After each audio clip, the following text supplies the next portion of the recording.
Si vous avez plus de 55 ans, que vous sentez la fin d'un cycle et que l'idée de tenir jusqu'à 64 ans vous épuise, mais que la peur de mettre à risque votre retraite, surtout quand l'employabilité des seniors diminue sur le marché, alors cette vidéo est pour vous.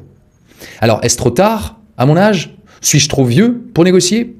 Voici les questions que vous devez certainement vous poser. Je m'appelle Amalric, je suis expert en négociation de départ, certifié à Harvard et fondateur de rupturepro.com. Depuis plus de 5 ans, j'accompagne des cadres et des dirigeants dans des négociations sensibles, là où se joue à la fois leur sécurité financière, leurs droits et pour certains, leur fin de carrière. Dans cette vidéo, je vais vous donner la feuille de route exacte pour négocier votre départ. On verra comment fonctionne le pont chômage-retraite, quel est le timing parfait pour agir et surtout, comment sécuriser une indemnité maximale.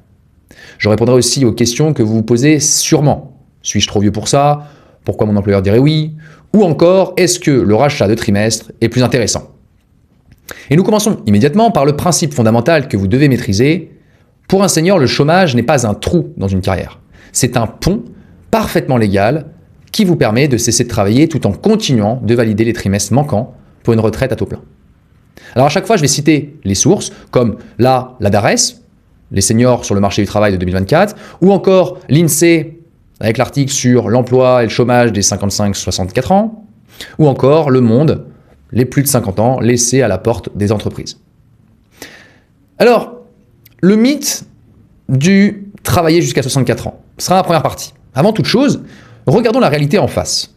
On nous bombarde avec l'idée qu'il faut travailler jusqu'à 64 ans, voire plus.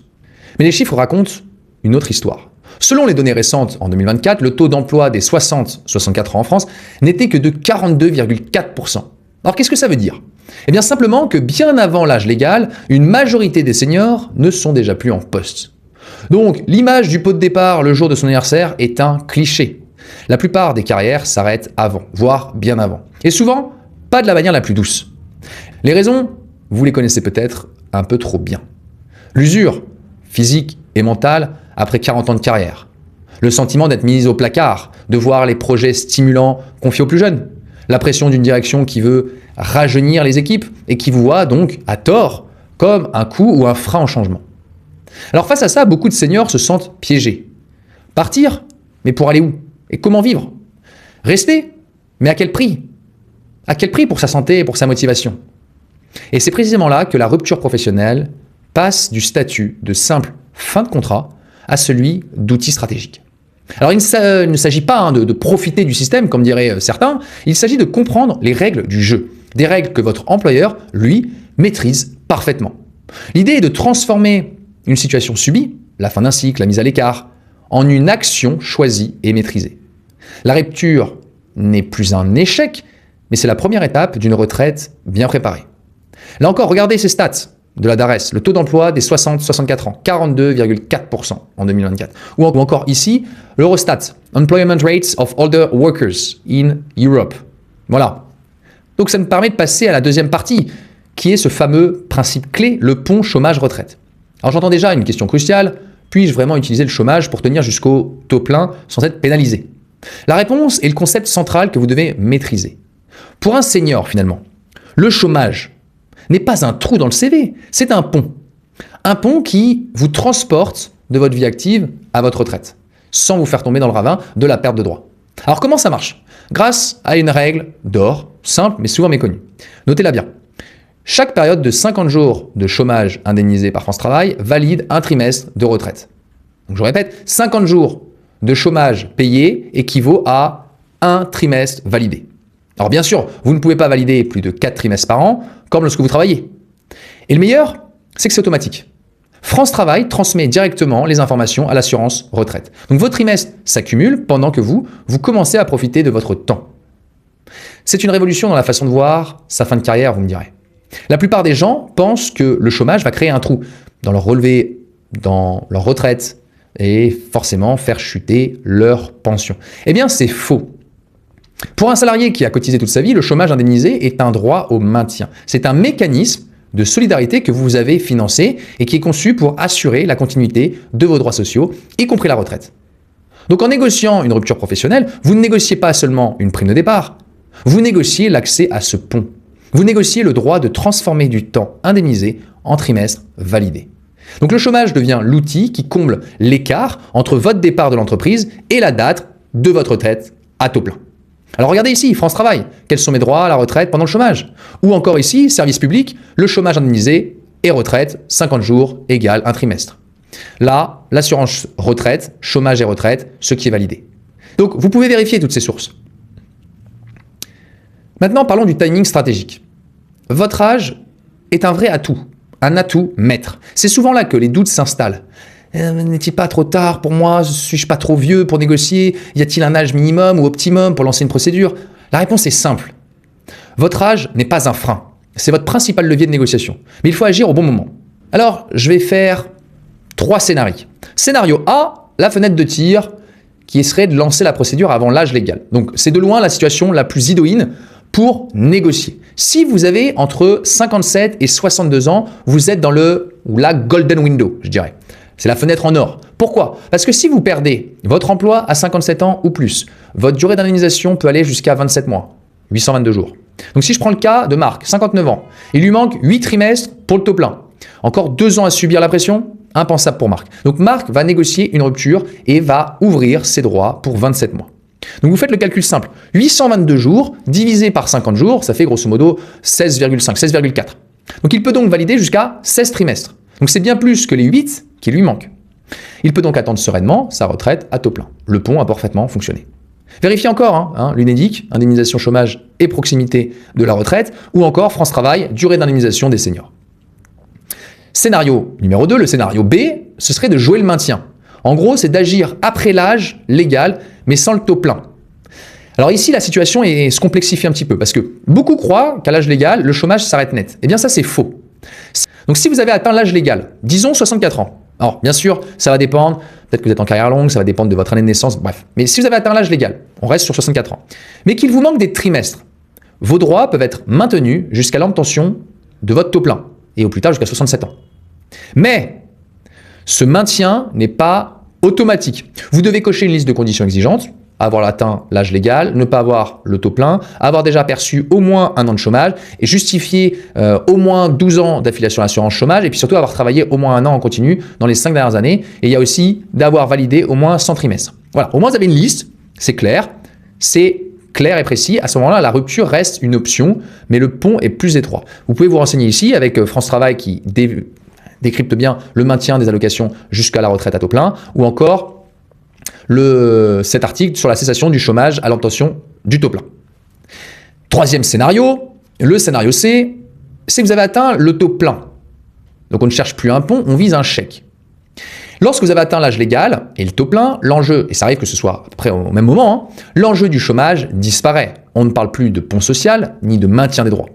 En revanche, tant que vous avez moins de 70 ans, l'employeur ne peut pas vous mettre à la retraite d'office. Vous restez donc négociable, je dirais. La stratégie consiste alors à donner le change, organiser une sortie propre, maîtrisée, qui répond aux enjeux de l'entreprise, transition, image, stabilité, paix sociale, contre un chèque de départ conséquent.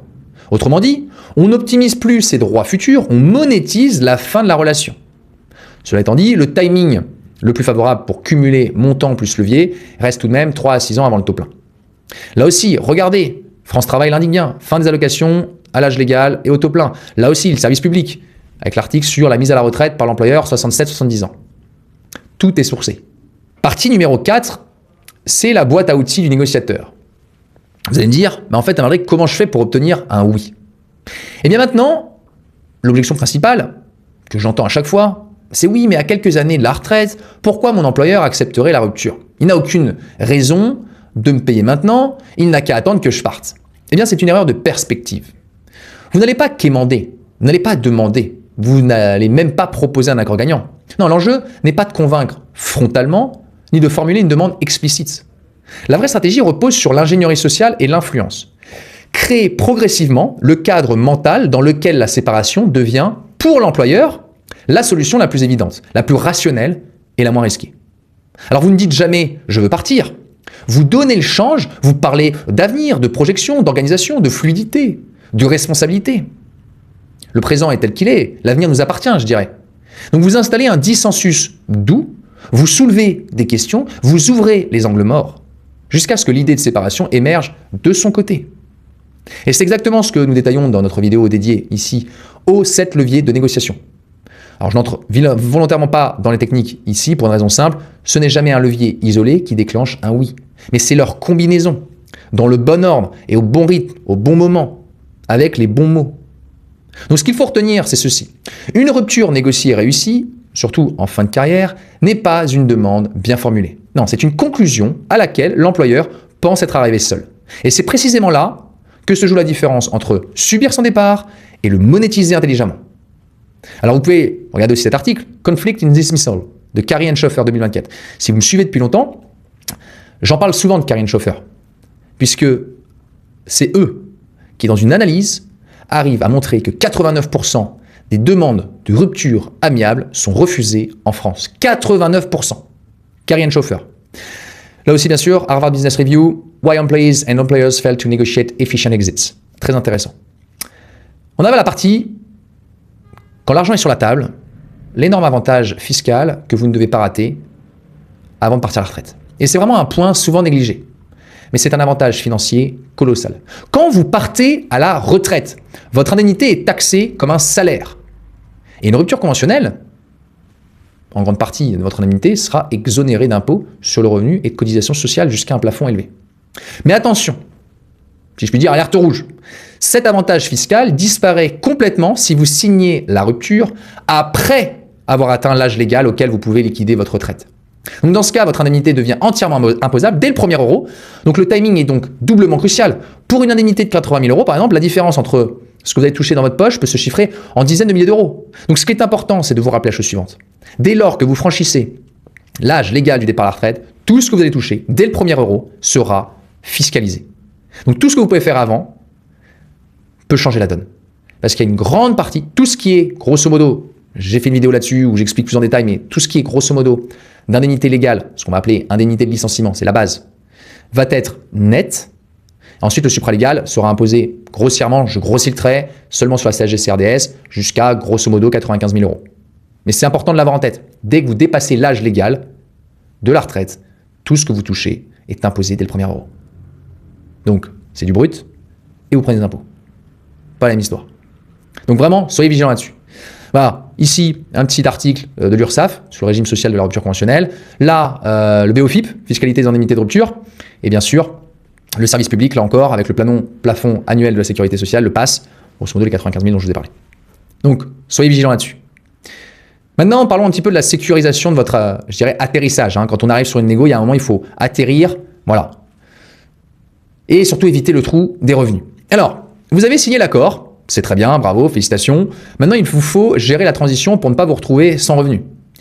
France Travail arrête les versements dès que vous avez l'âge légal et le taux plein, on l'a vu. Or, le premier versement de votre pension de retraite n'est pas instantané. Il peut s'écouler plusieurs mois. Donc, il y a une parade qui est assez simple, c'est l'anticipation.